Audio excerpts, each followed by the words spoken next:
Welcome back to the Charismatic Voice. Today we're going to dig into Freddie Mercury's vocal technique and discuss just what makes it so outstanding. And to do this, we're going to look at two versions of Bohemian Rhapsody. First, we're going to be examining the studio version, and then we're going to look at the shorter Live Aid version. I am already quite familiar with this music, so I'm going to be going really deep. We're going to have a lot of pauses so that hopefully you walk away with some new appreciation for just how incredible Freddie Mercury really was.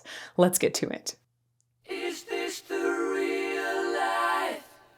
Is this just fantasy? Caught in a landslide, no escape from reality. Open your eyes, look up to the skies and see. I'm just a poor boy, I need no sympathy, because I'm easy come, easy go, little high, little low. Any way the wind blows doesn't really matter to me. We're going to go back to the beginning, and I'm going to talk now about the first point. I actually think it's probably the thing that's most fundamental to why Freddie Mercury's voice is so incredible. And it's his connection.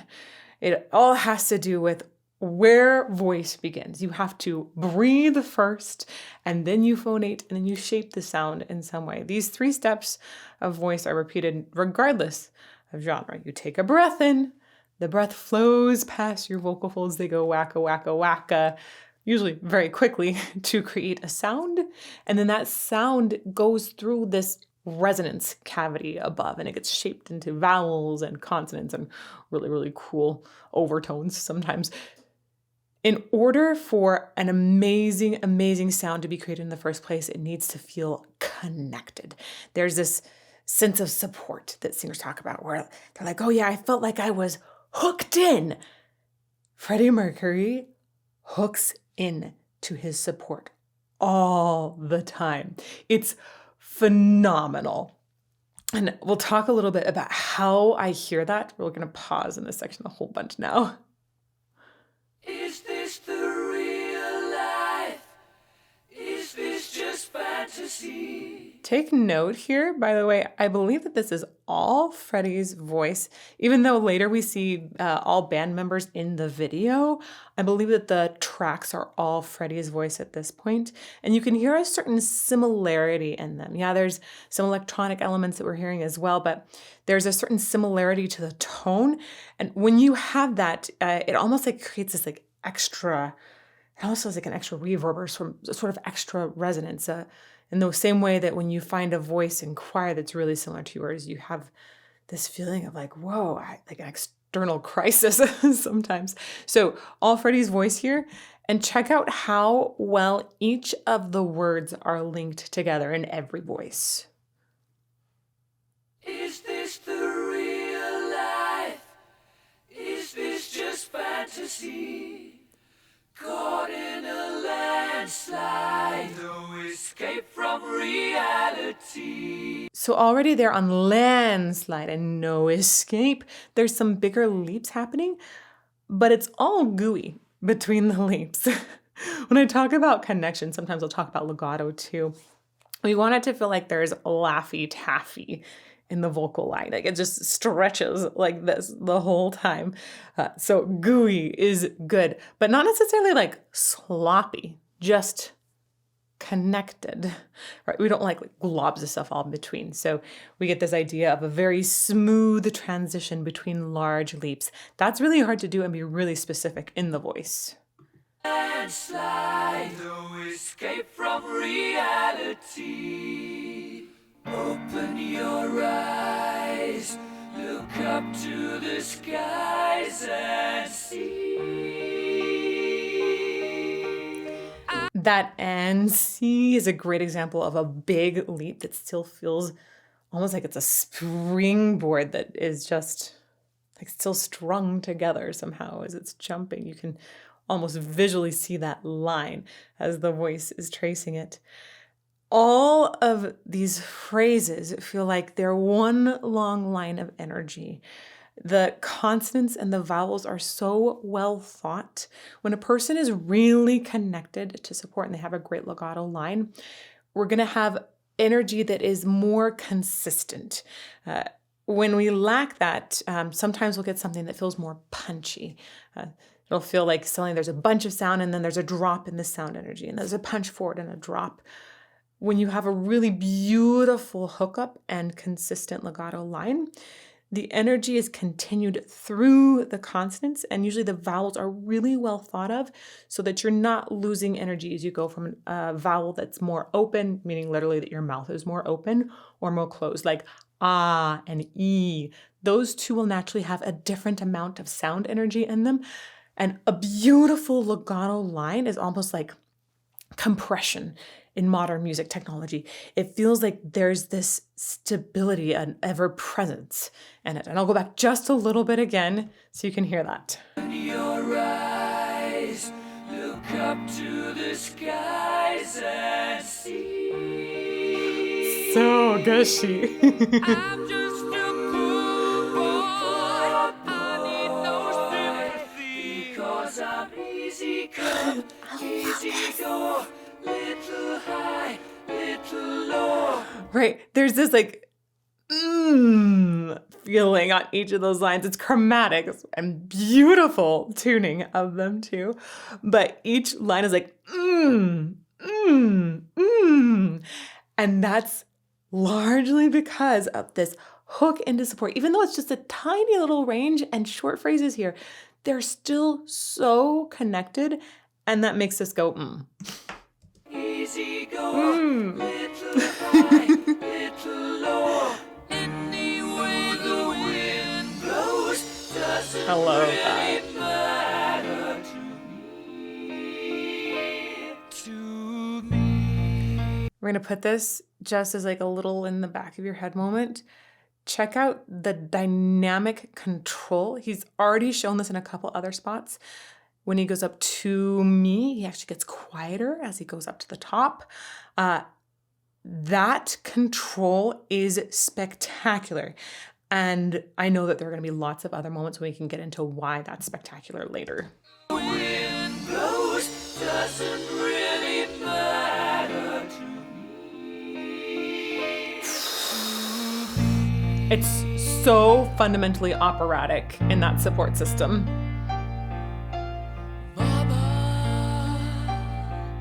Just killed a man, put a gun against his head, pulled my trigger, now he's dead.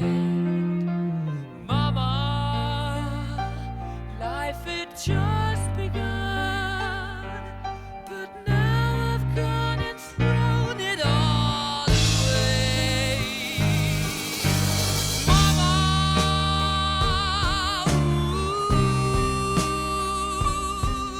didn't mean to make you cry. If I'm not back again this time tomorrow, carry on, as if nothing really matters.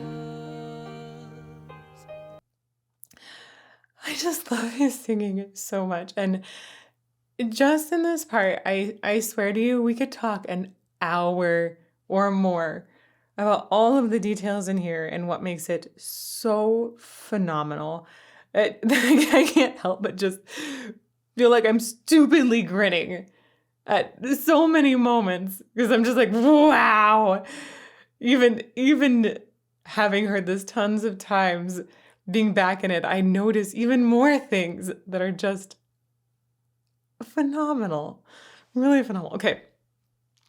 Let's just break down a couple at a time about here. Oh, side note. I was reading before some quotes about Freddie Mercury when he was younger. Apparently, he had this uncanny ability to be able to hear a song on the radio and be able to play it on the piano right away. I had no idea that he had such amazing piano skills. Of course, we hear him on the piano several times, but there's a difference between like learning how to play the piano and just having a knack for it at such a young age is super impressive.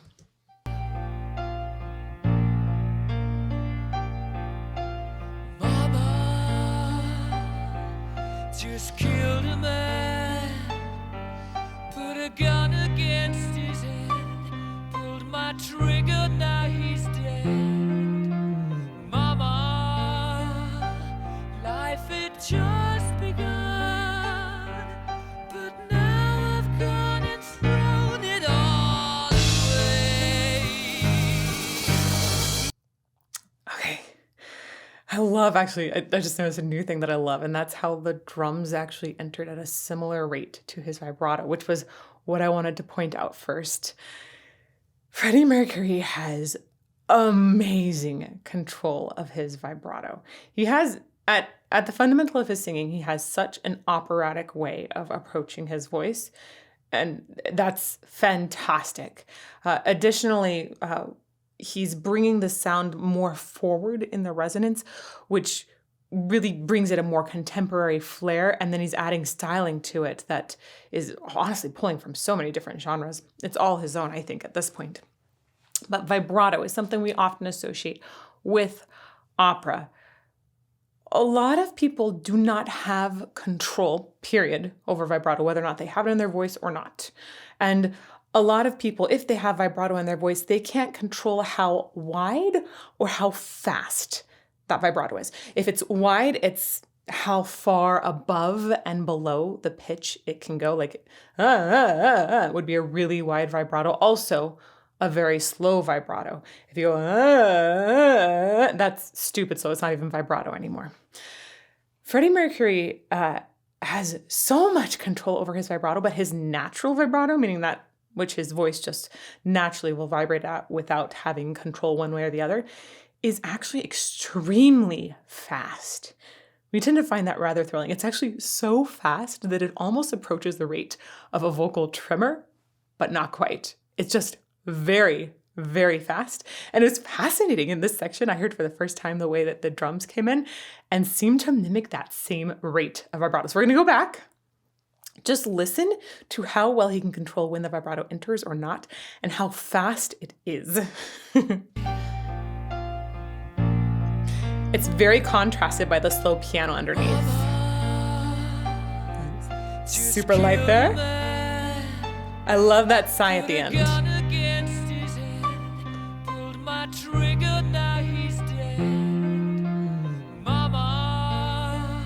Just a tiny bit there again.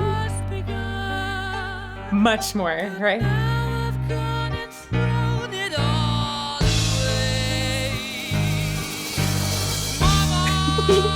I get so excited by that. I love it when vibratos match up to other elements of instruments. So you could tell in there just tiny bits of interest sometimes.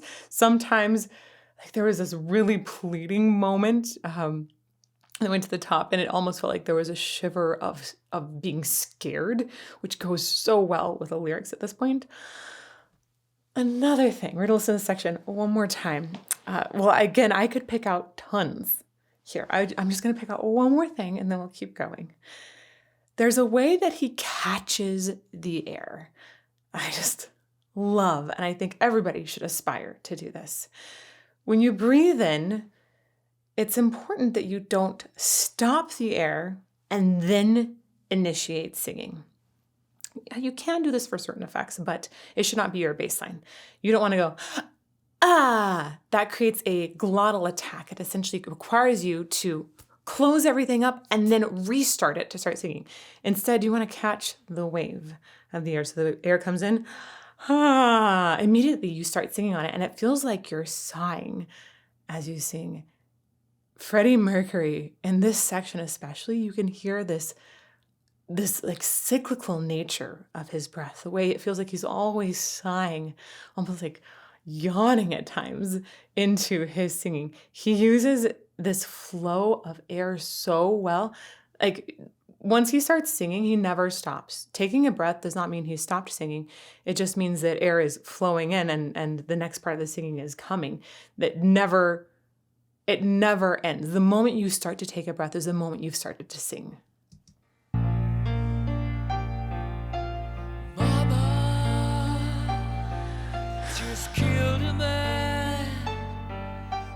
gun against It's so his head, cyclical. pulled my trigger, now he's dead. Mama, life had just begun, but now I've gone and thrown it all away. Keep that rattle he made in mind.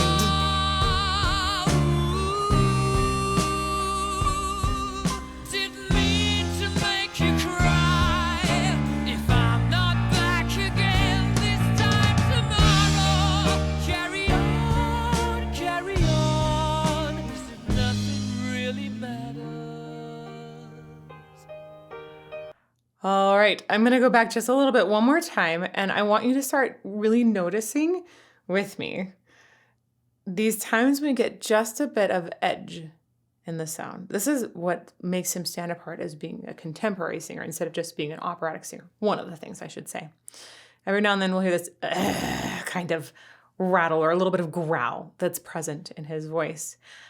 And there was actually some really cool research done after he'd passed, but using recordings of somebody, either just recordings of Freddie Mercury talking about frequencies that he speaks at, frequencies that he sings at, talking about rates of vibrato in there as well. There's a lot of really awesome technical terms in it. But one of the things that the singer that was imitating him, when they're looking down his throat, scoping him, right, getting the full bird's eye view of what's happening inside of the larynx, one of the things that they noticed was some supraglottic structure action.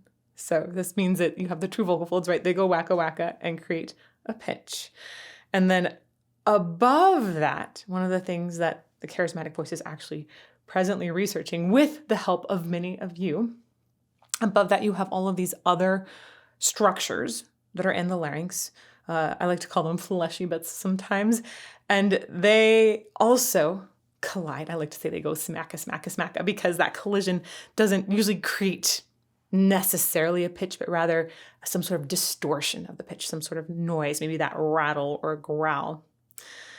And in the singer that was imitating Freddie Mercury's voice very closely, they saw ventricular fold action in there, which is super, super cool for nerds like me who are like, oh my gosh, we've been seeing that stuff in metal. We're getting into it like a lot deeper now. There are other reasons, not only this cool sound, but I'll talk about them a little bit later. There are possibly other structures he was using to create these kinds of sounds as well. Like we could have some aryepiglottic folds or some arytenoid cartilages. Basically, supraglottic, meaning above the glottis and above the true vocal folds. There are these upper laryngeal structures that can make these sounds, and he uses them. Well, go back here and listen to those moments where you hear that little bit of growl. We're going to talk more about this. Life had just begun. I love that vibrato moment. It's probably my favorite so far. There is one.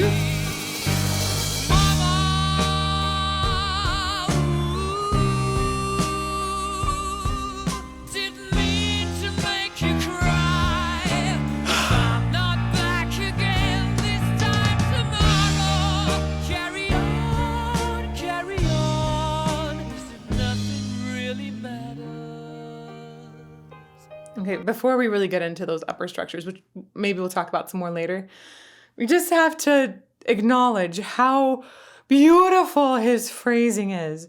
This was such a beautiful section so far, this like confession here, and it had such beautiful range of dynamics, such connectivity. I love the way that at one point he goes up high in a really soft voice. It's like he's flipping into this a much thinner part of his vocal folds. It has so much control to just pull at our heartstrings. Ultimately, all of the incredible technique he does is all to just make our hearts bleed, right? All of the best vocal technique in the world doesn't matter if you don't communicate a message. And this just makes you feel. So I'm going to go back here one more time. I'll let it play more. That was a great example of that upper constriction.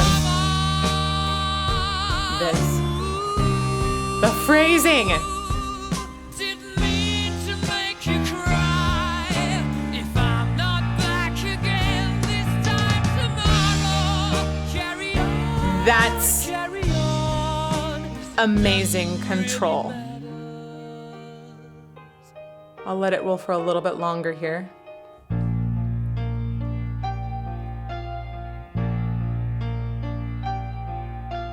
Too late. My time has come. Sent shivers down my spine. Body's aching all the time. Goodbye, everybody. I've got to go. Gotta leave you all behind and face the truth. Mama. I know, it's so hard to stop at a moment like that, but we should talk about a few other things in here. I love that this music video does actually really show him singing quite a bit. And there was a really fantastic question that one of our subscribers asked when I mentioned I was going to do this analysis. They said, Freddie had extra teeth and enlarged mouth. Does this really help him, or is it just his natural ability? And you can see in the music video, right, he does have this, his mouth is just larger. His jaw, his top jaw specifically, the top portion here, had 4 extra teeth in it. And yeah, this absolutely does affect his sound. I love the question, first of all. Thank you for giving me questions that we can just nerd out about. Having more space up here does increase the overall resonance space. I talked earlier about that 1, 2, 3 step here, right? 1, you take a breath. 2, vocal folds start vibrating, wacka, wacka, wacka. And 3, there's shaping up above. Now, if you have a resonance chamber that is bigger, you could potentially have more resonance. All of the details of how it affects his voice, we don't know. We could actually probably get pretty close with that now using modeling systems, which current researchers have developed. It's fascinating. There's a actually very early modeling system. Dr. Ingo Tietze developed a model of Luciano Pavarotti's voice. It's really fantastic. I think it's called Pavarotti. So if you want to go down the modeling research route, you can find that. And actually, computer modeling of the vocal tract is very, very helpful in assessing how some of these other structures or secondary sound sources might be affecting the voice. And there's another researcher here in Tucson, Brad Story, who is at the U of A, is doing a lot of modeling as well. So we could potentially, and maybe someone has, I haven't read about it, but we could try to reconstruct Freddie Mercury's sound using a modeling system, and particularly pay attention to that expanded upper part of his mouth. That does mean that the hard palate of the mouth is going to be a little bit bigger. So there is this bone essentially that's going to be getting some extra resonance there. Additionally, it really is depending on how the singer is using their mouth, because if they open their mouth a lot more, the sound waves are going to spread out versus closing it and sort of keeping them in. It depends on how he's using his soft palate, because it could be affecting, how much raise or lower there is of the soft palate. I don't know, because we aren't inside of Freddie Mercury's vocal tract, but it can affect that, and that could cause more or less nasality. Ultimately, I would guess that this made him really aware of how things feel.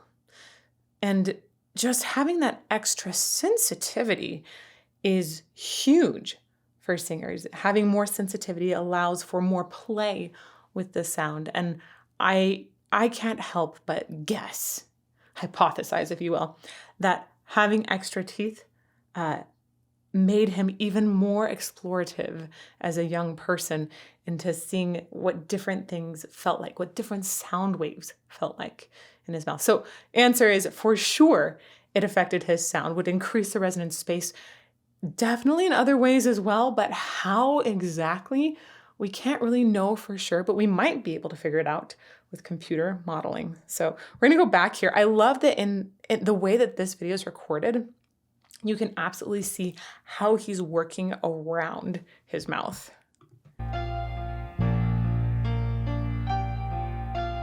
Too late.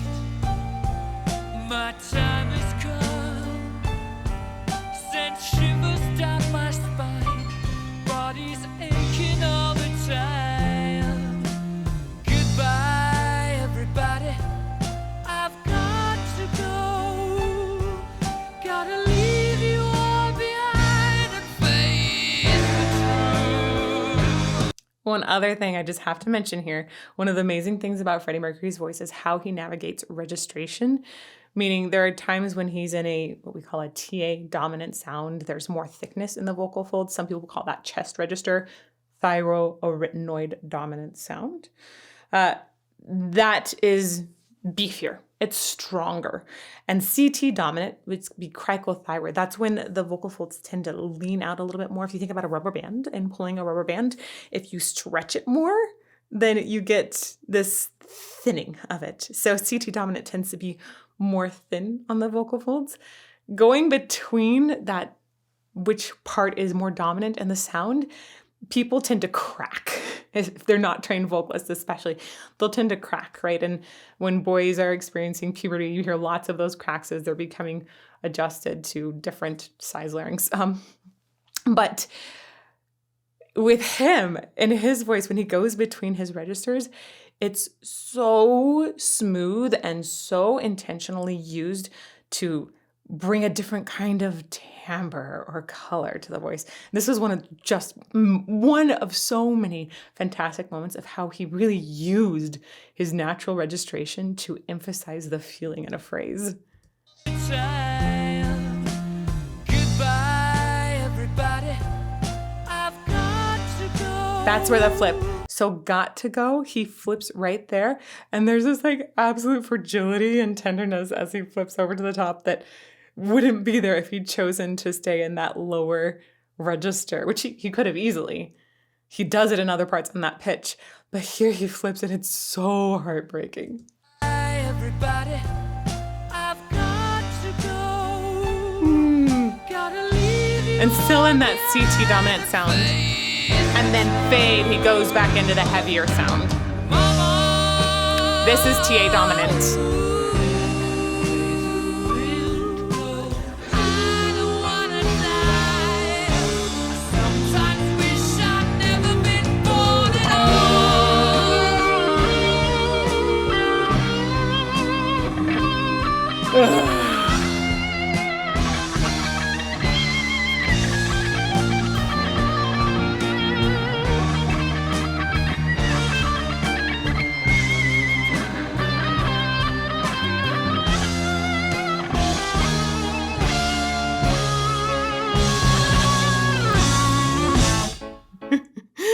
I love the way that the vocal melody is actually taken over by guitar here. I think that's amazing. And then one of the things that cracks me up the most is, I guess this song was recorded in 3 major sections. And when we got to this part, apparently Freddie just said like, and now is the opera section. Like, can you imagine being in that recording session? This is this massive brainchild from Freddie Mercury. He apparently had it all like happening in there already, and then they had a lot of recording sessions to get here too. There's a lot of extra tracks. I think they call it overdubbing because they only had so many tracks they could even make use of at this point. He's just like, okay, now guys, but let's pause for a bit. Like that's a good section to finish because now opera's gonna come in. So wild, so bold. I understand they thought this was in no way gonna be a hit, and look at it today. So let's go back, just catch the end of the guitar solo here, and then we will jump into the opera section.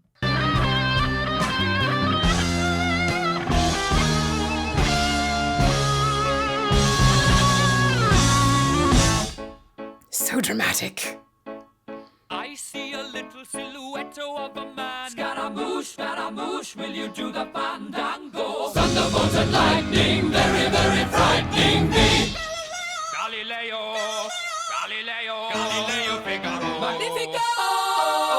I'm just a poor boy, nobody loves me. He's just a poor boy from a poor family, sparing his life from this monstrosity. I just love how wild this entire section is. It makes me so happy because it's It's essentially making fun of opera. Of course, I come from opera. Like that was my first career, was singing opera, and I loved it. I still love opera. I love going to the opera. I still love singing opera. It is thrilling to experience in all forms. But sometimes it's a little bit over the top, you know? Sometimes you're like, really? Did I really have to die in every single role I played for 2 full years? So much death necessary.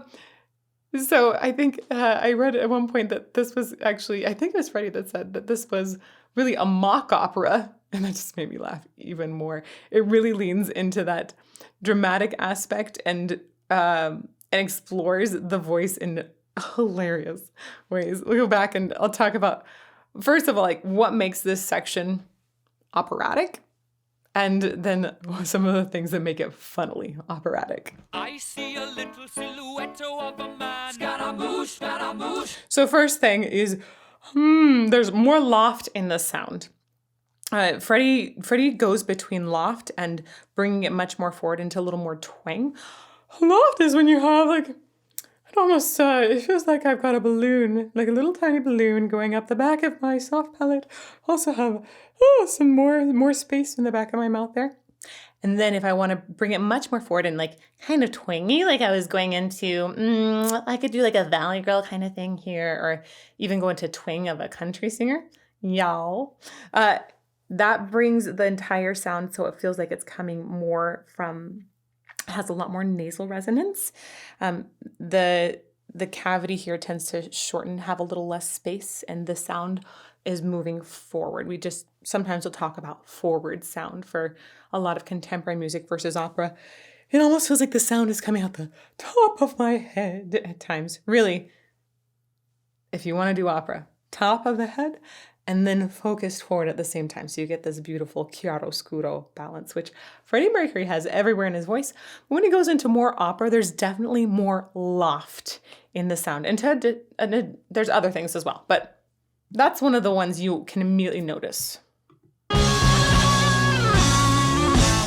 It's taller in the sound. I see a little silhouette of a man. Scaramouche, Scaramouche, will you do the fandango? Thunderbolts and lightning, very, very frightening me. Galileo, Galileo, Galileo Figaro. Magnifico! I'm just a poor boy. I think that the choral writing is so funny. The Galileo that's really high is almost making fun of how, I think, chirpy and slightly annoying some sopranos can get. Maybe this is just my experience in being a color tour at one point in life and singing about birds all the time. Like, oh, really? Another bird song? Anyhow, it cracks me up how the upper voice has got edge. Who is that? Is that let me do a double check. I think that the uppers were sung by Roger Taylor, I believe at this point. I might be wrong on that, so correct me if I am. And then I love how dramatic the chorus parts are. It's like Verdi suddenly entered the room. Very frightening. Galileo, Galileo, Galileo Figaro. Magnifico! I'm just a poor boy, nobody loves me. He's just a poor boy from a poor family, sparing his life from this monstrosity. And the other thing that's so hilarious is often you have a solo singer in an opera that says something, and then there's this sort of weird temporal flux in time where suddenly everyone else on stage comments about what that solo singer is singing. And this just cracks me up. He's like, I'm a poor boy. And they're like, oh, yes, he's just a poor boy. Like, okay. It actually, a good modern example of this is Belle in Beauty and the Beast when she goes into town. She's like, this thing, and all the villagers are commenting about how strange she is. Like, it has a great storytelling element that's quite amusing. I'm just a poor boy, nobody loves me. He's just a poor boy from a poor family, sparing his life from this monstrosity. Easy come, easy go, will you let me go? Bismillah, no, we will not let you go. Let him go! Bismillah, we will not let you go. Let him go! Bismillah, we will not let you go. Let me go! We'll not let you go. Let me go!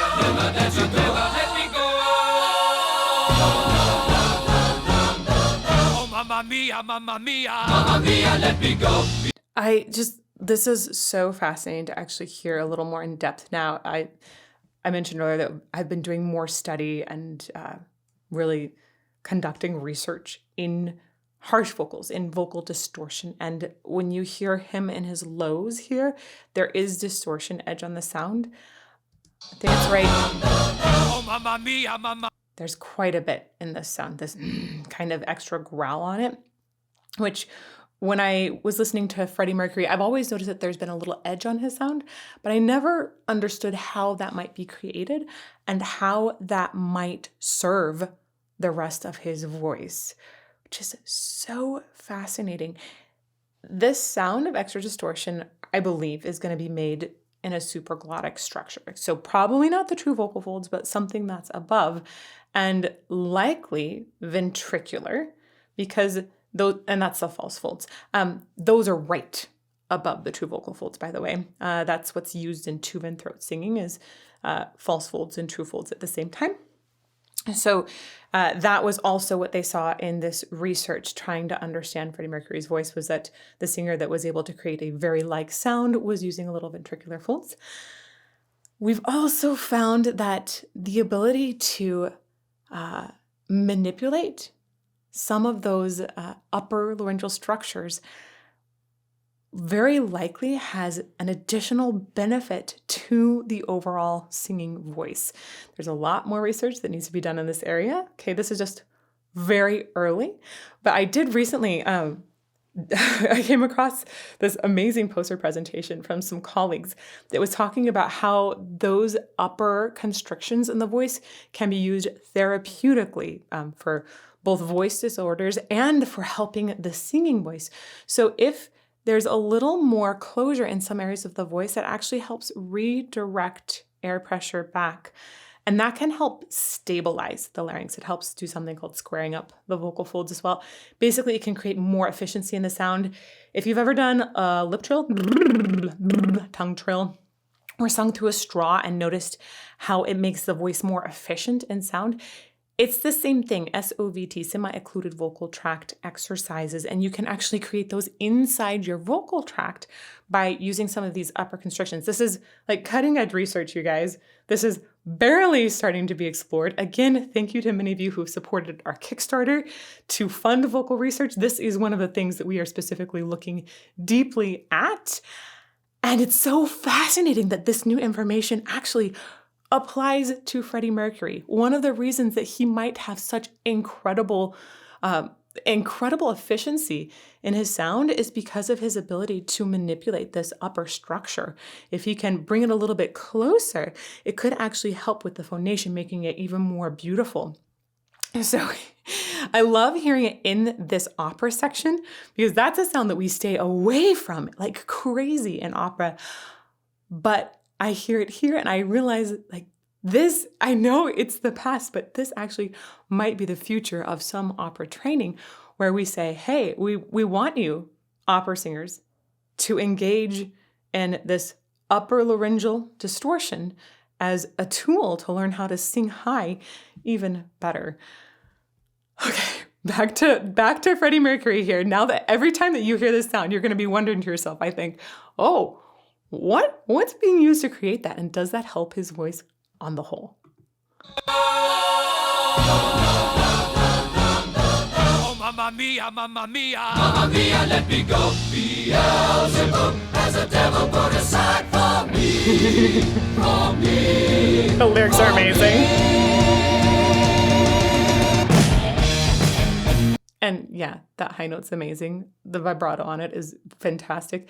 And how gather it is on an E vowel, which is really, really hard to do up there, with the amount of presence of the sound, all of it's amazing. The crazy thing is that within this whole scope, it's not the thing that amazes me the most. Even though everyone else is like, oh my gosh, what a great high note. I'm just like, yeah, we knew that was there because of everything else that was so in line in his voice earlier. The devil put aside for me, for me, for me.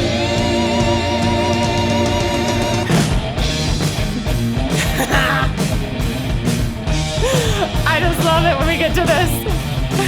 So you think you can stop me and spit my eye? That's a great example of that forward contemporary sound. And I love the way that this entire song is designed so that it levels up. Once you get to the opera section, I think it's like, well, how can you get much better? This is so freaking grand and epic. And then we get here and it just feels like it splits loose in the best of ways. I love the transition.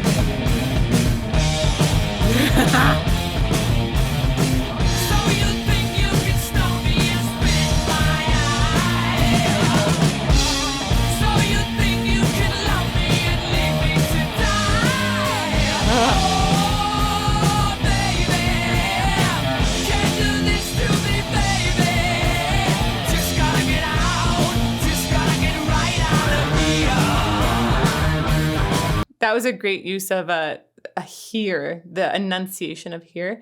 He doesn't say here and go really R colored with it. He's very specific about when this vowel shifts because there is an R coloration and an E vowel before. And some people will call this even like an R diphthong because he doesn't go here, but here and goes to an which is a schwa, a neutral vowel. This is super, super specific, but this is just to give you a tiny window into how completely specific he is about his vowels throughout. So check out how he modifies here throughout this little rundown. Here. And you can see in the video here, he's opening his mouth actually quite a bit. It makes the schwa way more open and it matches with the energy of the sound. Again, thinking about that whole line. One more time.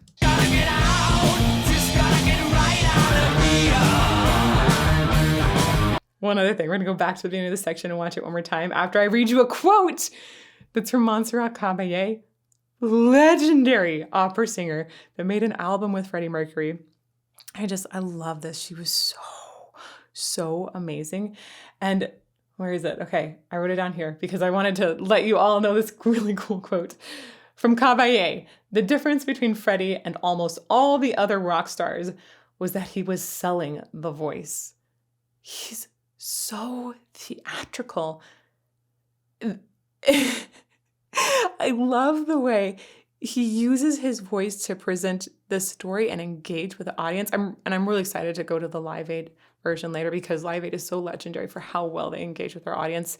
But even in this section, it's just, you can tell he is a salesman in the best of ways of the voice.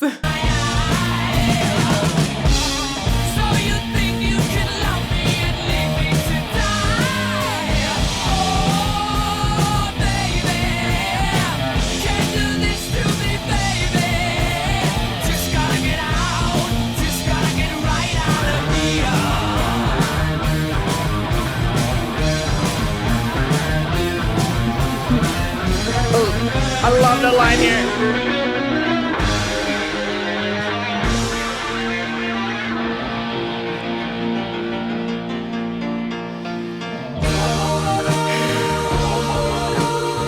It's so satisfying that they bring it back to this like confession section, this ballad, because it's the most heart-wrenching and it brings this whole story back in perspective.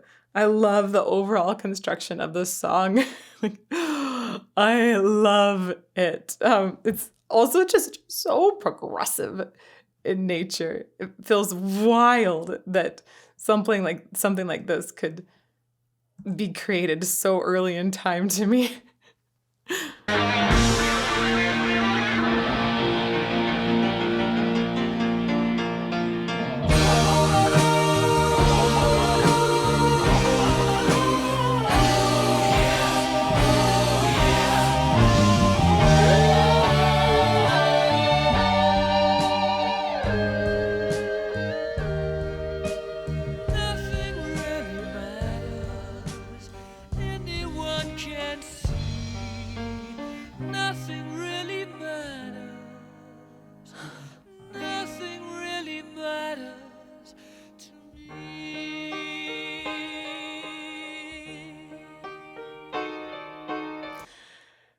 And that's where we get to talk about dynamics, meaning how loud and soft, but not just how loud and soft, because it's not just about the volume, but it's about the perception of volume too. Freddie Mercury is a master of vocal dynamics.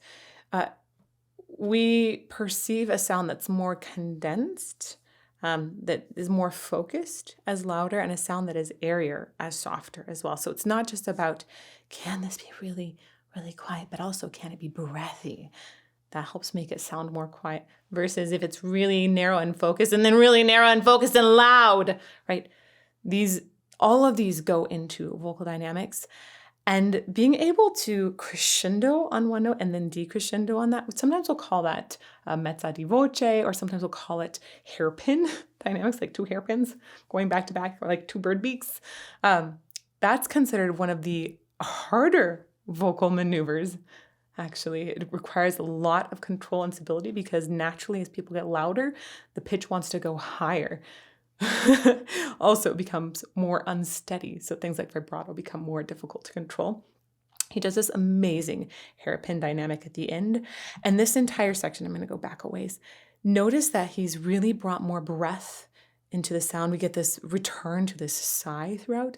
And then I just want you to appreciate that dynamic control and the hairpin dynamic that we hear.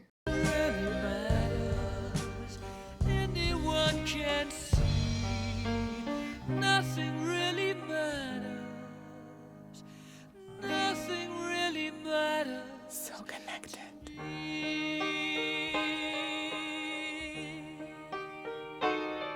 The decrescendo there is awesome.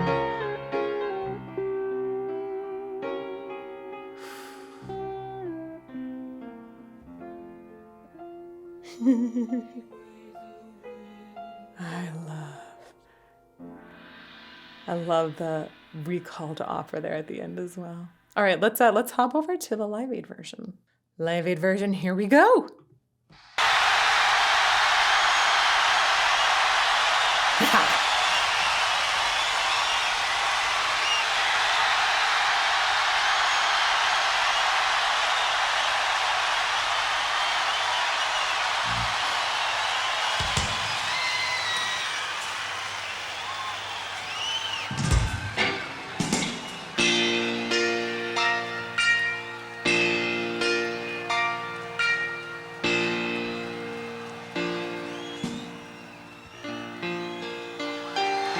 Just have to say right away from the get-go, I think that they entered with so much energy on stage. And keep in mind, this isn't a primetime set. Queen was not expected to shine like they did in Live Aid. They just come off of a rougher year of touring. There'd been some bad press around Freddie Mercury, which is super unfortunate and I absolutely hate. He's just such an incredible singer. Anyhow, so the way that he came out onto stage here, which we're going to go back. If you are a performing singer and you want to know how to enter a stage, check this out. This is the way. It's like there. He's like, yes, get riled up, get riled up. We are about to do this and have one of the most historical moments on stage ever, beginning with Bohemian Rhapsody, shortened version.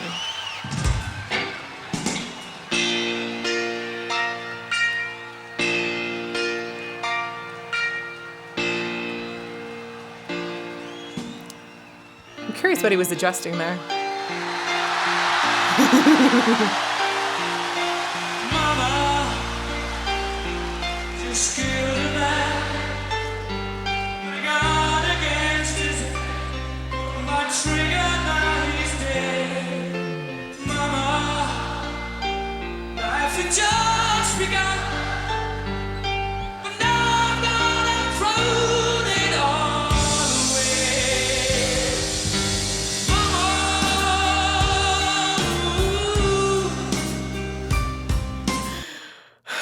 This is just so thrilling. I mean, live performance has this extra edge to it that I just absolutely adore. But Seeing how his heart, soul, and body are so into singing is so exciting. He doesn't hold anything back. I keep coming back to that quote from Caballé, right? Of a salesman, he sells his voice. He's so generous. Gosh, I don't even know if you can say sells. It's more like freely gives it away. There are so few performers that are able to have that much amount of generosity in their sound and embrace their audience like he does. I think the best next comparison I would have is really Ronnie James Dio or Luciano Pavarotti. The way that it just almost feels like every single note they sing is reaching out to hug their audience or embrace their audience in some way. It's gorgeous. I think it's fascinating to also look at how his body is moving with the sound. There's fluidity. It's connected. Like even though the shoulders are connected to your scapula and not your ribs, there still is the whole system that can move some together. But you see this beautiful leaning into sound and connection with the whole body and what he's feeling, which does definitely come across in the vocal folds. I like the way he chose to be shorter on that note too.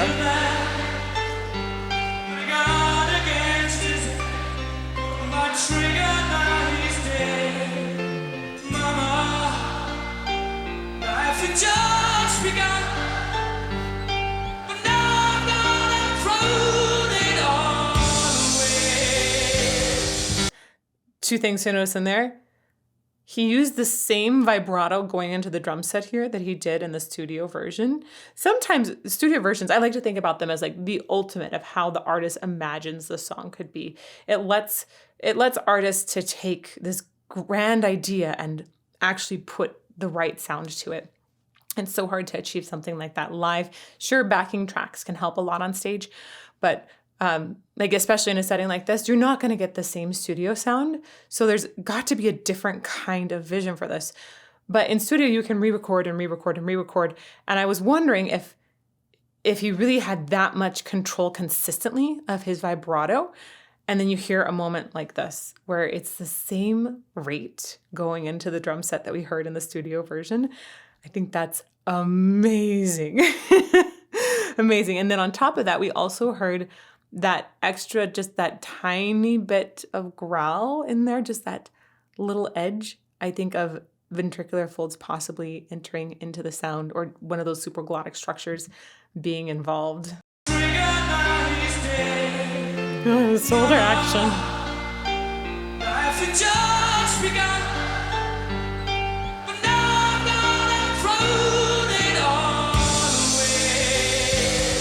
There's something new here I just noticed. I love this. I love it. Each time you go back and you listen to great performances or even great studio versions, you can find something new that's amazing.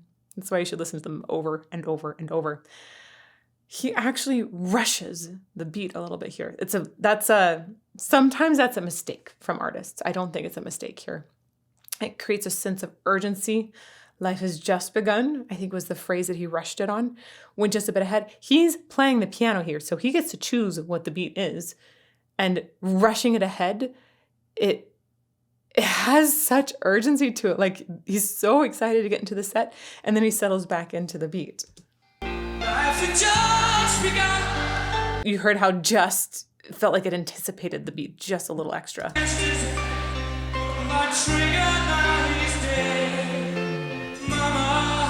Here it goes. Wow.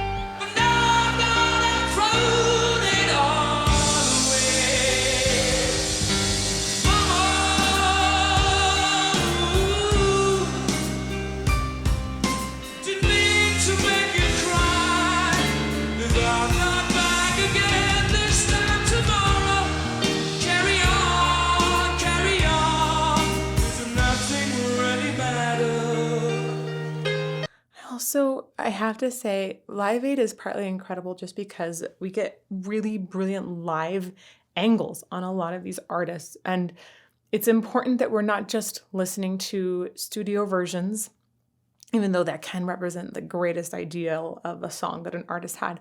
But if we're looking at them performing live, we get so much information about how they're actually supporting their voice, what they're regularly doing on stage. Live Aid provided really great video footage of phenomenal performances. So amazing, amazing show, not to mention amazing cause. I think that it's fascinating to look at Freddie Mercury's mouth shape here, because the ah of mama, it's like the perfect classically formed ah. It's a beautiful ah vowel, very open. And I do wonder about the teeth here. There, it feels like there's an extra smile inside. A lot of times we'll talk about having an inner smile for classical singing. That ah is just so beautifully formed. And then the ooh is so beautifully formed. It really gives you the most clear visual of how precise and different, radically different in the mouth shape these vowels can be. Here? No, earlier. Here we go. Look at that ah. Ooh.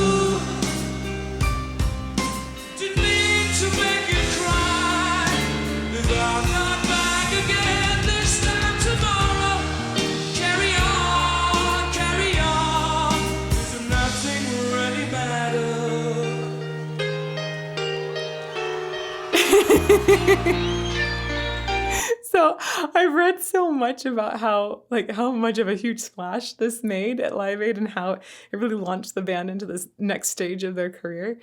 And a lot of it was in the way that Freddie Mercury was engaging with the audience. And that right there, he's inviting them into every single moment in tons of different ways. It's beautiful. That is just next level. People can learn some about audience engagement, but he's so natural at it, and then got better and better. Too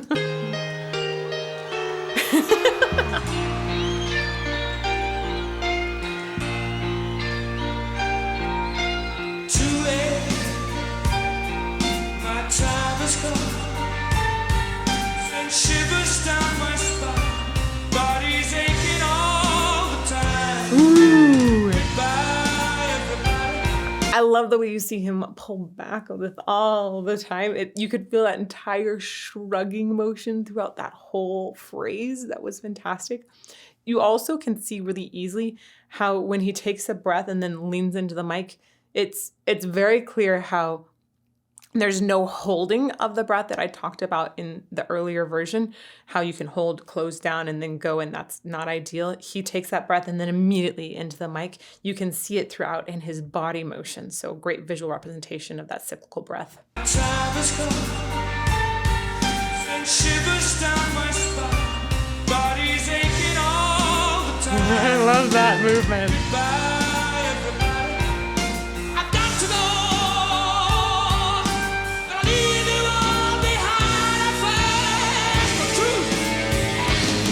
That's cool. When he's using that extra bit of edge there, that could be assisting in the production of the higher note.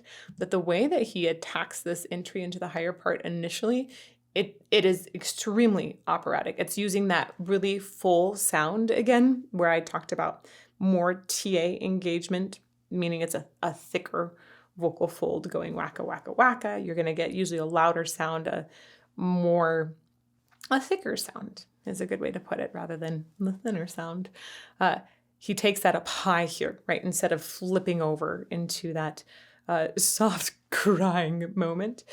And he actually emphasizes it with extra accents.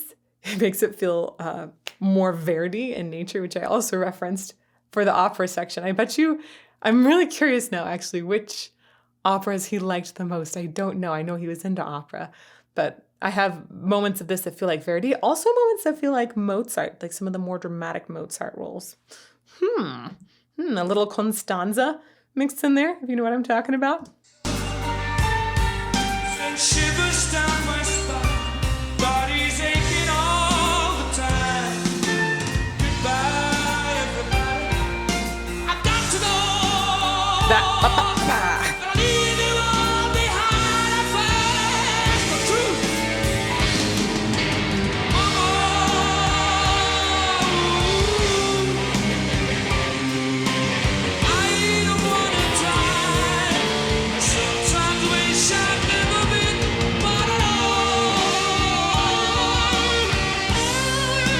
I have always wondered about this moment, other than it just sounding glorious, right? I think you can really see actually how the extra teeth here would affect the shape of the mouth and maybe increase the resonance. But he does this thing with the bottom lips here that I don't know why he does it. Just straight up, don't know why.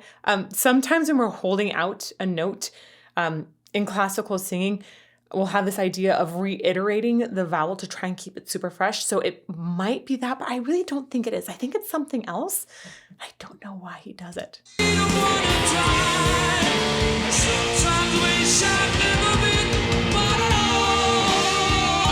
That.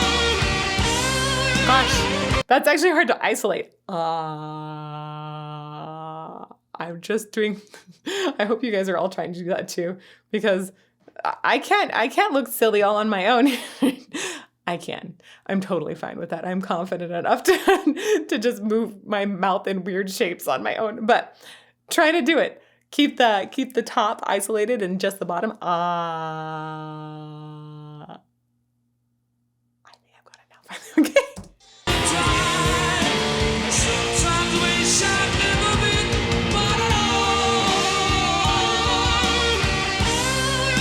There is this way that he's leaning into the sound, though, throughout. We're going to go back a little bit more and let it play out. It feels so fresh and moving. And this is one of those other things about Freddie Mercury's voice and his technique that makes it so incredible. He's able to do very short lines. He's able to do very long lines. And when he's doing those long lines, it still has the emphasis and excitement and energy of the short ones. Sometimes long lines can start to sag or they can lose momentum. It might be partly due to the really fast vibrato here. It might be due to the fact that fundamentally somebody who's actually a baritone, his speaking voice, his speaking pitch puts him at a baritone, but he's singing really high in a more of a tenor's range. It might be that we've got that going on. And when people hear that, they tend to be very excited. We just know that excites audiences. Not all singers can pull it off for a long time, though. We've seen a lot of problems with singers that try to do that without fantastic vocal technique. So he pulls it off extremely, extremely well. He really has this massive range, but fundamentally baritone and singing in a tenor range. So that can be really, really exciting. But I think it has to do with how he's keeping these really sustained notes alive, can be reiterating the vowel, can be this thought of continuing the breath energy like this, almost like there's always a hamster running inside your diaphragm. There are lots of things that can go into continuing energy through these long phrases. However he thinks about it, it's one of the things that makes his singing so captivating. It's like when he sings that long line, you cannot look away. This long legato connected line feels like it is the most important line, whatever line he's singing, the most important line that was in musical history. He's just like, I have to be gripped by every single moment of it. Let's go back even further. Here we go. Goodbye, everybody. I've got to go.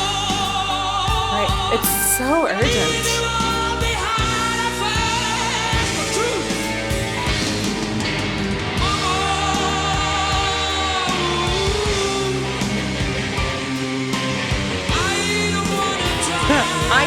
Diphthong.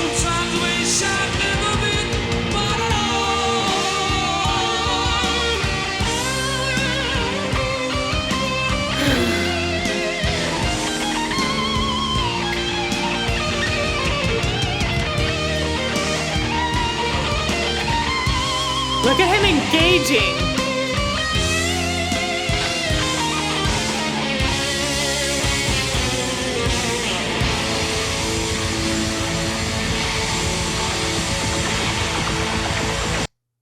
We're about to move into the next song. I have to say, there's so much of me that thinks it's such a crime that we didn't have the full song here, but they had a 20-minute set. They needed to present their biggest hits in a short amount of time, make them the most theatrical possible. Starting with this section of Bohemian Rhapsody is brilliant because at the end, we got that transition into guitar. I think it's important that you have Freddie come out right away and hit the audience with energy. And then you have this beautiful ballad voice urgency that's needed right away. It draws you in, but it needs to be able to really go somewhere. There are other hits after it, makes so much sense. Getting into the guitar and saying like, here's a whole band, pay attention to the whole band. We're going to do this all together. It really, really works. Obviously, it really works because this set is legendary. Although when we wrote and asked on our YouTube community post, which one to analyze, you guys had recommended actually doing a comparison of studio and this one. There was another performance that I was really tempted, and another live I was tempted to look at to compare. Gosh, I think it was in 1987, I want to say. There's another really great one out there, full length. But I think it's much more interesting to compare studio to this Live Aid version because this version is so short. And hearing it right after the studio version, you're like, oh yeah, I really missed that part and I missed that part and I missed that part. Except when you put it in the context of the whole concert, it makes so much sense why they cut it into this bit as a way to start their set. I think it's just totally brilliant. I could talk about Freddie Mercury's vocal technique for days. And if you want me to keep going on about it, let me know which performances and which songs. I love comparing things like this so we can really, really get deeper into it. I'd love to see some more examples talking about the variable rate of his vibrato, especially, or we can talk about how things progressed in his voice too. There's so many interesting elements we barely have touched the surface of in this analysis. Thank you so much for nerding out with me about Freddie Mercury. I hope that you will go and listen to various versions of Bohemian Rhapsody now and listen for all of those extra details. Just appreciate him and Queen more and more. And if you would like some more analysis videos, you can check some out over here. May you fall more in love with music every day.